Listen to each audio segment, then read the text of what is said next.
Les voy a mostrar otra que es un poquito más compleja, que este es un trabajo en progreso, es mío, así que si me quieren criticar, muy bienvenido, que son los topic models o modelos de tópico, que acá lo que hace es esencialmente asume que detrás de cada texto hay una serie como si fueran de diccionarios separados, hay diferentes campos semánticos, de palabras que se relacionan y correlacionan entre sí en su aparición, ¿no? Este es un algoritmo no supervisado, es decir, que es un algoritmo que calcula esta cercanía sin que nosotros le indiquemos nada más que la cantidad de tópicos que queremos. ¿Sí? Yo acá le indiqué que eran 8, hay diferentes formas de saber cuál es la cantidad de tópicos, o mejor dicho, de mejorar la elección de cantidad de tópicos. Yo acá hice una base de datos con junté todos los discursos, o gran parte de los discursos, acá Pilar me está ayudando un poco, que aparecen en los high level segments, en los segmentos de alto nivel, en las negociaciones climáticas, y le pedí que detectara grupos de palabras, digo que detectara grupos de palabras que suelen aparecer juntas, ¿sí? En esos discursos. Esto asume no que un país utiliza solo uno de esos diccionarios, sino que utiliza todos estos diccionarios al mismo tiempo, solo que yo acá incluí los países que más utilizan ese diccionario en particular. ¿Se entiende cuál es la lógica acá? Y es como si tuviéramos 8 diccionarios con palabras. De palabras pueden estar repetidas incluso entre los diccionarios, no pasa nada, puede ser. ¿Sí? Y que me calcule cuán cercano es a cada uno de estos tópicos cada uno de los estados. ¿Sí? Esto está hecho mediante un método que se llama alocación latente de Dirichlet o Latent Dirichlet Allocation, LDA. Y básicamente lo que le pedí es que busque cuáles eran las palabras que más solían correlacionar entre sí. Estarán también acá que las palabras están acortadas. Eso tiene que ver con, por ejemplo, en el tópico 1 dice human, eso es, bueno, human esa no está acortada, pero nature, que vendría a ser la segunda, ven que dice nature, eso es porque puede ser tanto nature como natural, ¿sí? En el caso de fund puede ser tanto fund como funding, ¿sí? Es simplemente como para agarrar más cantidad de palabras que en realidad significan o hacen referencia a lo mismo. Entonces, una vez que yo tuve esto, y más o menos, digamos, o que tengo un modelo que me dicen qué porcentaje cada uno de estos estados usan cada uno de estos tópicos, lo que le pedí es que a partir de este otro tipo de métodos, que es el análisis de redes, eventualmente lo que le pedí es que me calcule qué tipo de correlación hay entre los discursos de los países, ¿no? Y esto es a lo que llegué, que no es trabajo terminado, así que se los muestro desde Software Record. El problema es que queda grabado ahora que me cuento, pero bueno, no pasa nada. En donde básicamente, a partir también de un algoritmo que tiene que ver con agrupación, que no viene al caso, le pedí, digamos, esencialmente lo que hace acá el método es acercar lo más posible a aquellos estados que tienen distribuciones parecidas, utilizaciones parecidas de los diccionarios, ¿sí? Si tenemos un país que usó mucho el diccionario 1 y poco el 2, el 3, el 4, el 5 y mucho el 6 otra vez y poco el 7, y esos dos países tienen una distribución parecida de cómo utilizan las palabras, me los va a acercar más. ¿Sí? Y si están, y si no se asemejan, me los va a separar. Y yo le pedí que aunque sea, me guardara los que tienen al menos una correlación de un 0.5. ¿Sí? Podemos cortarlo por el tiempo. Tengo ilimitado, ¿eh? No sé si te preguntas por el tiempo. Ah, esto de acá, no, no pasa nada, no pasa nada. No, no. Si aparece en otro lugar, ya les digo, ya sé quién me lo robó. Así que no pasa nada, es simplemente además un trabajo en progreso, así que no hay problema. Me perdí un poco, perdón. Este método esencialmente lo que hace entonces es encontrar estos campos semánticos subyacentes que están ahí, que no vemos en nuestro discurso. Y intenta asociar grupos de palabras. ¿Sí? Entonces le damos todos nuestros discursos y le decimos, buscame acá, dividímelo en 2 grupos de palabras, dividímelo en 3 grupos de palabras, en 4, en 5. Esencialmente lo que hace el algoritmo, si quieren luego puedo entrar en un detalle más profundo, pero esencialmente lo que hace es fijarse cuándo ocurren las palabras, cuándo se dan juntas las palabras, si esas palabras se dan juntas o no, si es más probable que se den juntas o no. ¿Sí? Esto, por ejemplo, hay trabajos que lo hacen también con el debate general en la asamblea, ¿no? Entonces, bueno, obviamente hay un diccionario que es cortesía. felicitaciones al presidente, chairman, muchas gracias. Acá había también un montón de esas palabras, pero yo las borré para evitar ese tópico que no lo sentía demasiado útil, ¿no? Hay otra, por ejemplo, en la Asamblea General que es el hablar sobre seguridad, palabras que suelen aparecer juntas, consejo, seguridad, armas nucleares, digo, todo ese tipo de palabras. Acá, de algún modo, pasa algo parecido, no de forma tan clara, pero por ejemplo, si vemos el grupo 8, ¿sí? Bueno, claramente habla sobre una problemática bastante particular. Digo, las palabras más típicas que aparecen ahí, o las palabras más importantes que me marcan ese grupo son islas pequeñas, daño, vulnerabilidad, aumento, warm, creo que era otra, ¿sí?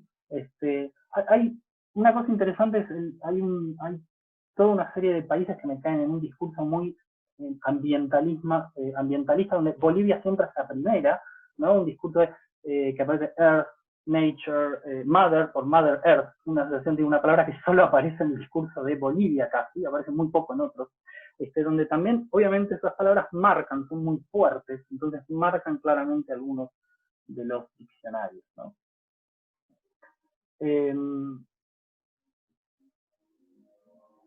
Me perdí un poco, perdón. Entonces, digo, este es otro tipo de métodos que sirve tanto para hacer este tipo de análisis como para ver campos semánticos subyacentes. Y también tiene otra utilidad que es muy ¿Puedo preguntar por curiosidad un par de cosas del gráfico? Sí, claro. Si las tengo claras, te las respondo. Tampoco las tengo muy claras. Son pavadas porque simplemente no termino de entender las indicaciones. Y la vez pasada cuando me lo mostraste no te pregunté. Digamos, primero, ¿qué es el azul que aparece, digamos, ahí compartiendo? Sí. Sí. ¿Quién es el azul?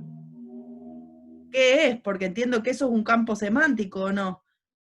¿Qué cosa? Perdón, el Los círculo azul con puntos. puntitos. ¿Qué representan los puntos? Cada uno de los puntos. Cada uno de los puntos representa un estado. ¿Sí? Cada uno de los puntos representa un estado. Le puse nombre a algunos nomás porque si no era ilegible el gráfico, básicamente. ¿Sí? Cada uno de los puntos representa un estado. Unión Europea no están incluidos por separado acá porque muchos de los países europeos hablan por separado. ¿Sí? Los círculos en este caso no son campos semánticos. Los campos semánticos son estos que aparecen acá. Acá son simplemente países, digo, agrupa por mayor similitud en la utilización de los diccionarios. ¿Sí? ¿Se ve? Entonces digo, también este gráfico lo puedo hacer con dos grandes grupos. Depende en dónde le corte la similitud. Yo lo que hice fue, calcule cómo se distribuía, supongamos, Bolivia tengo que ver es un estado que usa mucho el tópico 1, ¿no? Con lo cual es probable que en ese tópico esté en un 0.8, un 80% de utilización. ¿No? Entonces en los otros es probable que tenga un 2%, un 5%, un 3%, hasta llegar a 100. ¿Se ve? Cada estado tiene una distribución de sus palabras dentro de estos tópicos. ¿De acuerdo? Entonces, lo que hice después fue calcular cuánto se parecían las distribuciones de cada uno de los estados, ¿sí? Y depende de donde uno le ponga la línea de corte, las asocia en grupos. Y yo acá le puse una línea de corte de un 0.5 aproximadamente, que es algo estándar en la literatura, y me marca este gráfico. Si yo le pongo una línea de corte bastante menor, es decir, la mínima correlación positiva que tengan que lo incluya, probablemente me genere dos grandes campos semánticos, o tres grandes campos semánticos. ¿Sí? Después puedo mostrarte otro gráfico con líneas de corte un poco inferiores. ¿Sí? Es decir, acá lo que están graficados son las relaciones que tienen. Si te fijas, hay unas líneas muy finitas, que no sé si se llegan a ver. ¿Se llegan a ver esas líneas? Esas líneas marcan qué estados tienen al menos un 0.5 de correlación en la distribución en relación a los tópicos. ¿Me explico? Al menos un 0.5. ¿Sí? Entonces, por ejemplo, debe haber una línea que va derecho de Argentina a Kazajstán. Pongamos que hay una línea, no se llega a ver. ¿Sí? Supongamos que hay una línea. Eso quiere decir que aunque hay un 0.5 de correlación, es una correlación medianamente alta, que es alto o no es cuestión a definir también. Es una correlación medianamente alta. Quiere decir que algo comparten. ¿Sí? Ahora, entre Argentina y Estados Unidos pareciera que no hay ninguna línea, con lo cual comparten mucho menos. Quiere decir que no comparten. ¿Sí? Entonces, los grupos están formados a partir de ciertos clústeres que se generan en estas relaciones. Si te fijas, por ejemplo, entre todos los países que están en el amarillo, donde están Marshall Islands y Antigua y Barbuda, hay un montón de correlaciones. Estos se parecen mucho todos entre sí. ¿Sí? ¿Se entiende más o menos cómo funciona esta red o no? ¿Sí? Y se entiende, lo que me ayudaría es que me tires alguna, o sea, al menos un aspecto que surge de esta red en términos del tema, que es, digamos, lo que vos dijiste lo entendí todo ahora, la explicación. Ahora, ¿qué es lo Sí. que, por ejemplo, una aseveración que yo puedo realizar que viene de esto? Además de que hay, puede haber más de 0,5 y bla, bla, bla, bla, pero en términos de quali, ¿qué veo acá? ¿Qué ves acá? Ves que hay patrones en los discursos, ¿sí? Que se dividen, digo, podríamos agarrar, por ejemplo, si agarramos todos los violetas de abajo, son mayoritariamente los países de América Latina. Lo primero que yo veo acá es que hay patrones regionales bastante fuertes en los discursos, exceptuando a los países más poderosos en la negociación. Que curiosamente a China y Brasil, todos los China, Brasil e India, juegue como juegue, con el, digo, configure diferente, además, porque obviamente mucha de la ubicación de estos puntos, de cómo se arman las redes, tiene que ver en dónde pongo los puntos de corte, ¿no? Si utilizo una correlación de 0,5. Con lo cual, acá también hay que incorporar otro concepto que es el de cierta robustez en lo que encontramos, es decir, de probar modelos diferentes. Pruebe lo que pruebe, he probado 20 modelos diferentes. China y Brasil e India suelen, en algunos Brasil se va para los latinoamericanos, pero en general suelen terminar en ese globo interno. Es decir, que pareciera ser, al menos de acuerdo a este análisis, que hay fuertes patrones regionales en cómo se articula el discurso, eh, pero en el que también hay un núcleo discursivo que tiene que ver con con grandes potencias en la negociación, no, con los países más relevantes o los más fuertes en la negociación, que entonces tiene un discurso que se asemeja mucho más a los de los países del norte global. ¿Sí? Esto no significa que tengan posiciones de negociación más similares, simplemente que utilizan conceptos, utilizan discursos que se asemejan un poco más a los que están en el centro. ¿Sí? La otra cosa que se puede ver, que era bastante obvia, es que claramente hay una relación fuertísima entre todo el discurso que se organiza, por ejemplo, alrededor de las islas, los pequeños estados insulares, tienen un discurso que es muy consistente, fíjate que los puntos están, digo, eso si lo vemos en números tiene una consistencia enorme. También hay otro núcleo que tiene que ver con países con vulnerabilidad bastante alta, que no son islas, ¿sí? Que pueden utilizar palabras muy similares. ¿Sí? Digamos, en definitiva, esto lo que me pinta es un poco cómo es el mapa de esa, Claro, el pero mapa por eso yo te discursivo. preguntaba, porque en el gráfico, a mí lo que más me resulta raro, obviamente, es el grupo del centro. O sea, porque el resto, digamos, es bastante obvio, tienen elementos Sí, regionales, digamos, o sea, algunos son geográficos y otros son en términos de discurso bastante obvios. Ahora, si sí, estamos hablando de cambio climático, el grupo del centro, que uno esté mezclando Estados Unidos con Basic, con Francia, y probablemente también otros países europeos, eso es lo que, digamos, lo que más me llama la atención, porque qué es lo que a vos te está dando el modelo en términos de eso, y después no te pregunto más porque seguro tenés que seguir, y por el otro lado Marcia también te preguntó si, sí, qué ahí es. lo veo, ahí lo veo, ahí le iba a contestar. Sí, sí. A ver, este es el resultado al que llego y claramente creo que las dos conclusiones más fuertes son estas que mencionas vos, que hay patrones que son regionales, que eran esperables, regionales barra grupo, ¿no? Porque están las islas, los estados más pobres son los que están en verde, ¿sí? Los estados menos desarrollados. Tenemos a los anexo 2 por ahí, tenemos estados, por ejemplo, estados como Kuwait, Qatar, ahí la palabra clave que se usa siempre es agua. ¿Sí? O sea, es un discurso que habla sobre el agua, o al menos es uno de los conceptos de los que hablan y que los diferencia de los demás. El grupo celeste de arriba es un grupo muy institucionalista. Si te fijas, ese grupo correlaciona bastante bien con lo que es el tópico 5 en general, ¿sí? Outcome, Convention, Protocol, Durban. Ahí también caen, si meto en el análisis los discursos de los grupos, suelen caer ahí, todos los grupos del sur global, salvo islas, estados insulares que caen con los amarillos, ¿no? Pero G77 termina cayendo bastante cerca de ahí arriba, ¿sí? Si te fijas también China y Brasil están cerca de ese discurso, con lo cual es probable que estén, digo, China incluso está dentro, si te fijas, el amarillo también agarra a China, son estos que están en el medio, ¿sí?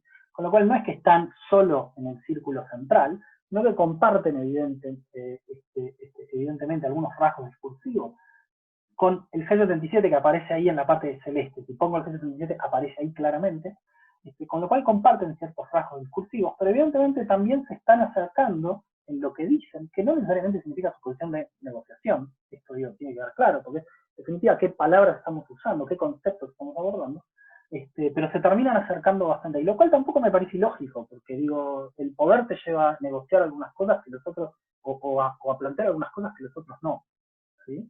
Pero de todos modos es precisamente algo que descubrí a partir de esto y es uno de los puntos que estoy profundizando, digamos. ¿Por qué algunos estados aparecen ahí? Francia es otro caso que a mí me rompe un poco la cabeza, porque si configuro ligeramente diferente esto, a Francia me lo termina poniendo en algunos de los del sur global, ¿no? Puede tener que ver con su rol de gran articulador, en vistas del Acuerdo de París, etcétera, ¿no? Pero digo, ahí hay algo que ver. Claramente Estados Unidos, Umbrella, aparecen siempre en el medio, Australia, Reino Unido aparecen ahí en el centro, eso suena bastante lógico, pero es interesante que también a partir de las palabras que utilizan podemos ver que los grandes del sur también tienen un discurso que, al menos en los tópicos que tocan, parecería acercarse bastante al centro. En cuanto al programa, esto lo hago con R. Utilizo R para trabajar, ¿sí? Sé que hay algunos software que son como, digamos, R es un lenguaje de programación en definitiva. Hay un montón de tutoriales, incluso en intermedio, también se puede aprender. Hay también algunos software que probablemente hagan esto de forma más, ¿cómo llamarlo? Software más comerciales, porque R es un software libre. El problema que tienen los software más comerciales son dos, o más, digamos, más cerraditos, son dos. El primer problema que tienen es que hay que pagarlos, porque generalmente los invierten mucho dinero en todo lo que es la interfaz gráfica, en que sean muy amigables, en que sean muy sencillos, en que no sea un lenguaje de programación en que hay que escribir un montón de sentencias, ¿no?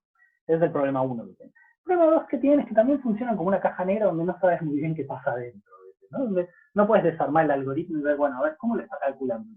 ¿Dónde está poniendo el punto de corte? ¿Dónde no pone el punto de corte? ¿Por qué calcula así? ¿Qué tipo de algoritmo utilizó para calcular este modelo? Es cierto también que muchos de los algoritmos no tengo la capacidad técnica para terminar de entenderlos, algunos de ellos. Digo, puedo entender la intuición general, pero matemáticamente, digo, me llevan una semana entera intentar entender qué está pasando ahí adentro. Pero podés hacerlo. Podés abrirlos e intentar ver un poquito qué pasa ahí adentro. Creo que esas son las dos diferencias. Ahora, ¿se puede llegar a resultados muy parecidos con algún software probablemente pago? Probablemente sí. Probablemente sí. Desconozco, honestamente, porque no tengo tanto manejo de ese tipo de software. Yo hago todo con R. No sé si con Stata se podrá hacer esto. Con R es relativamente sencillo, es cuestión de invertir horas escribiendo, digamos. Paso al último que tengo como para mostrar, así no demoro más, porque ya estoy hablando de una eternidad, creo, perdón que me fui de tiempo. El último tipo de métodos son los que se conocen como scaling, ¿no? Como escalada, en definitiva. Es que lo que calculan, en definitiva, es, o la intuición central acá es que hay una relación inversa entre cuántas veces aparece una palabra, entre que aparece mucho en los discursos, como la palabra internacional, mundo, y lo que esa palabra tiene información para extraer sobre la posición del actor. Es decir, mencionar muchas veces la palabra mundo, estos son, perdón, no lo aclaré, estos son otra vez, volví a los discursos en la Asamblea General, ¿sí? Estos son los discursos de los países de Latinoamérica en la Asamblea General. Están en inglés, a pesar de que es en Latinoamérica, primero porque soy un poco cipayo, pero segundo porque la base de datos está en inglés, ¿sí? Básicamente es por eso. Quizás si haces un trabajo sobre América Latina solo, que podría hacer usando el discurso en castellano, pero habría que crear la base. Así que yo, digamos, me quedé con la base en inglés acá. La palabra, digo, ver que un Estado dice mucho la palabra Estado, la palabra mundo, la palabra internacional no nos dice demasiado sobre la profesión de Estado, ¿sí? Ahora, ver que un Estado utiliza la palabra capitalismo, madre ahí tiene otra vez que ver con madre tierra, ¿no? Esto que aparece en algunos discursos, bloqueo bolivariano, Irán, Cuba, Estados Unidos, tiene que ver, aparecería ser más con una posición, con una orientación de política exterior, y del otro lado tenemos un discurso más institucionalista, effectiveness, Mercosur, también aparece acá bastante más, seguridad colectiva, digo, aparece peacekeeping, aparecen palabras mucho más institucionalistas, digamos, ¿no? Esto es un algoritmo no supervisado, donde yo directamente agarré, lo metí y calculé en base a cuánto aparecen las palabras o no, y la correlación que tienen las palabras, es decir, en qué discursos aparecen, que aparecen, digo, a medida que vamos chequeando que las palabras, por ejemplo, identificamos que capitalismo es una palabra que aparece poco en el discurso, aparece en estos dos o tres, aparece en Venezuela, aparece en Bolivia y en Ecuador, por decir algo. Después encontramos otra palabra que también solo aparece en esos tres. Entonces empezamos a construir que ahí hay algo de información que nos está ubicando en los países. ¿Sí? Esto es lo que nos va a permitir, a diferencia de la anterior, es ubicar a los estados en un continuo. no en un mapa, en un continuo, en una variable que puede ir de -2 a 2, de 0 a 1, lo que queramos, ¿no? Esto es sumamente útil para utilizar como insumo para un modelo econométrico, para hacer análisis de regresión, porque se puede utilizar como variable, puede ser la variable independiente de algo, ¿no? Quiero ver qué tipo de ideología tiene en política exterior, que en realidad estoy tratando de analizar otro tema, ¿no? Este es otro tipo de métodos, esto es un wordfish, se llama wordfish, hay algo que es word scores, donde se le pueden asignar, le digo, bueno, es un algoritmo, digamos, que uno puede entrenar un poco más, donde le dice, bueno, Venezuela es -1 y Chile es 1, supongamos, ¿no? A partir de esos discursos, calculame cómo se utilizan los demás, a partir de las palabras que utilizan, ¿no? Entonces asume que las palabras que utiliza Venezuela, o sea, una palabra que solo aparece en el discurso de Venezuela y nunca en el de Chile, es una palabra que evidentemente tira a los estados hacia ese lado. Una palabra que aparece solo en el discurso de Chile y nunca en el de Venezuela es una palabra que tira hacia el otro, y una palabra que aparece mucho en los dos es una palabra que no tiene efectos sobre la posición final de los estados, ¿sí? Si se fijan acá en este grafiquito que dice beta estimado, el beta es el efecto que tiene que esta palabra aparezca en tu discurso para tirarte hacia un lado o hacia el otro del espectro ideológico, ¿sí? Estos son algoritmos creados para el análisis de partidos políticos. Muchos de estos algoritmos se utilizan para debates en el Congreso, por ejemplo, ¿sí? Pero se está probando mucho en recientes años porque parecería ser que si uno los logra entrenar correctamente, parece que también tienen información interesante como para dar, ¿no? Acá, bueno, ahí también, digo, podría hacer una clase entera sobre WordPress, sobre WordScores y en definitiva cómo funciona en el fondo. Simplemente lo que yo quería mostrarles un poco qué tipos de resultados podemos obtener. Digo que hay mucho, se está escribiendo mucho sobre esto en relaciones internacionales en general, ¿sí? Y con esto ya cierro, y si quieren charlamos sobre algunos de estos métodos, ¿no? Pero puse alguna primera final, ¿no? ¿Qué puede hacer por usted el análisis de contenido computarizado? Voy a poner todo lo que usted siempre quiso saber con análisis de contenido, pero ya me parece que está un poco quemado, así que fui por otra frase del mismo estilo, ¿sí? Principalmente, ¿para qué nos sirve? Nos sirve para analizar cantidades enormes de texto, ¿sí? Estamos analizando millones de tweets, estamos analizando 400.000 discursos necesarios. Noticias, antes les decía y creo que no terminé, también los topic models, que es eso que yo mencionaba antes sobre los diccionarios, son muy útiles tanto para ver campos semánticos subyacentes, pero también como para ver de qué tema va un documento. Supónganse que ustedes encuentran todas las leyes sancionadas en un país en los últimos 40 años, ¿sí? Las leyes claramente en general abordan diferentes áreas, ¿no? Salud, educación, etc.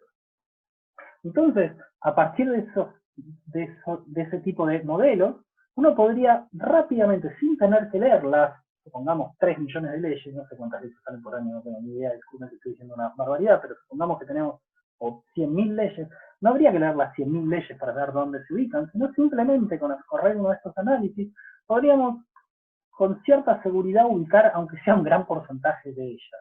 ¿Que va a haber error? Seguro, va a haber error, todos los modelos están mal. Pero puede ser muy útil, porque nos puede resolver un montón de tiempo. Si yo tengo 1.000.000 de leyes y ubico el 95% de forma correcta en 1 minuto, digo, me parece que hay una ganancia importante, ¿sí? Digo, la ganancia acá está en términos de tiempo y de costo también, ¿no? Porque probablemente para ordenar corpus de 300.000 noticias, 300.000 leyes, discursos, se necesita un ejército enorme de asistentes codificando, con los problemas que también puede tener esa codificación manual. Que no todos leemos lo mismo, no todos interpretamos que esta oración es imperialista o no, ¿no? Digo, para poner el ejemplo anterior. En cambio, en análisis cuantitativo, a partir de la utilización de algún software, estamos seguros que la computadora hizo siempre lo mismo. Después discutimos si solo esa palabra era necesaria, si solo la palabra imperialismo me da oraciones antiimperialistas, o si hay otras palabras, ¿sí? ¿Se entiende? Digamos, el problema está en 2 lugares diferentes, digamos, si lo hacemos a mano o si lo hacemos de forma computarizada. Obviamente lo principal que puedo hacer es potenciar todos nuestros análisis. Todo esto tiene una carga cualitativa fuerte también. Yo tengo que leer esos datos e interpretarlos. Tengo que saber si tienen sentido o no esos datos. Tengo que leer los textos aleatoriamente, una muestra aleatoria para entender más o menos qué palabras hay ahí, qué palabras no hay ahí. Hay un ida y vuelta muy fuerte. Y acá hay un componente muy, muy importante que se relaciona un poco con el primer no, que no puede reemplazarnos. Nosotros en la computadora le incluimos los textos y trabaja igual sea un texto en inglés, en español o en quechua. el resultado que me va a dar es el mismo. Yo puedo traducir mis textos al quechua y me va a dar el mismo resultado. ¿Sí? ¿Por qué? Porque lo que está viendo es frecuencia. Para la computadora las palabras no son más que ceros y unos. Y lo que mira es la frecuencia. Entonces necesito también interpretar. Hay mucha interpretación. Nos sirve para hacer inferencias descriptivas. Difícilmente acá podemos hacer inferencias de corte explicativo. En general lo que tratamos de ver son variables que están latentes, que no podemos observar. Pero difícilmente acá podamos hacer alguna inferencia de corte explicativo. Pero puede ser un insumo para un trabajo explicativo. ¿Sí? Supongo, digo, tanto cualitativo como cuantitativo. ¿Sí? Podemos ver, puedo estar analizando la política exterior en determinado tema y me fijo si ese tema apareció o no en, política exterior argentina, si ese tema apareció o no en los discursos en la Asamblea General durante un periodo de tiempo bastante extendido. Es simplemente un insumo, no baso todo mi trabajo en eso, pero puede ser un insumo, ¿sí? De rápidamente detectar qué temas se abordaron en esos discursos, ¿no? ¿Qué no puede hacer? No puede reemplazarnos, no puede decidir solo qué técnica usar. No hay una receta mágica. ¿Qué técnica usamos? ¿Cómo calibramos esa técnica? Depende de mi pregunta de investigación. ¿No? A veces tiene sentido usarlo y a veces no. Depende de qué quiera ver yo en esto, ¿no? Estamos siempre, además, en métodos que en general trabajan con gran cantidad de datos, con lo cual en general son muy buenos para darnos la big picture, para darnos el mapa general, para darnos una predicción general, incluso a veces, de qué puede pasar o qué no puede pasar, pero no son demasiado eficientes para predecir un caso en particular, probablemente. ¿Sí? Es probable que en el gráfico que yo les mostraba explique a grandes rasgos qué pasa en la negociación, pero capaz que Costa de Marfil está mal ubicado. El pobre Costa de Marfil tiene que ver con otra cosa, ¿sí? Que no haya quedado ahí. Una traducción mala, con justo que utilizó un discurso medio extraño ese año, con que haya missing data, pueden pasar muchas cosas. Y no puede tampoco interpretar nuestros resultados. Digo, para las computadoras estos son ceros y unos. No son más que ceros y unos que correlacionan entre sí. Y nosotros asumimos que en esa distribución hay algo interesante como para ver. Por último, y con esto ya cierro, ¿qué hay para hacer en relaciones internacionales? Bueno, los ejemplos que di creo que eran casi todos más o menos de relaciones internacionales.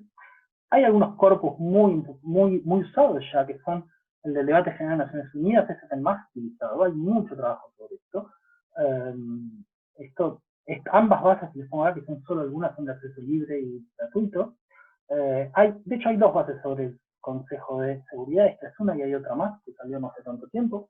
Y luego se pueden crear corpus. Digo, me parece que el gran valor está en crearlo, ¿no? A partir de noticias, leyes, informes, encuestas abiertas, se pueden hacer preguntas a la gente de forma abierta y luego analizar las respuestas, informes que presentan los estados, qué pasa en las redes sociales, eso también está bastante de moda, como les mostraba antes en Twitter, ¿no? Digo, todo lo que es análisis de texto en Twitter es como bastante de moda y se suele combinar también con análisis de redes, que es otro tipo de análisis. Pero eventualmente, digo, acá se pueden construir corpus nuevos. De hecho, yo, en definitiva, parte de lo que estoy haciendo en análisis social es construir un corpus de discursos que se está dando en las negociaciones climáticas y analizarlo y explotarlo lo más posible en este momento, ¿sí? Acá hay bastante campo como para trabajar. Hay también como una moda de utilizar este tipo de técnicas creciente, básicamente porque es, digamos, es cost effective, ¿no? Digamos, tiene un costo relativamente bajo para manipular una gran cantidad de datos.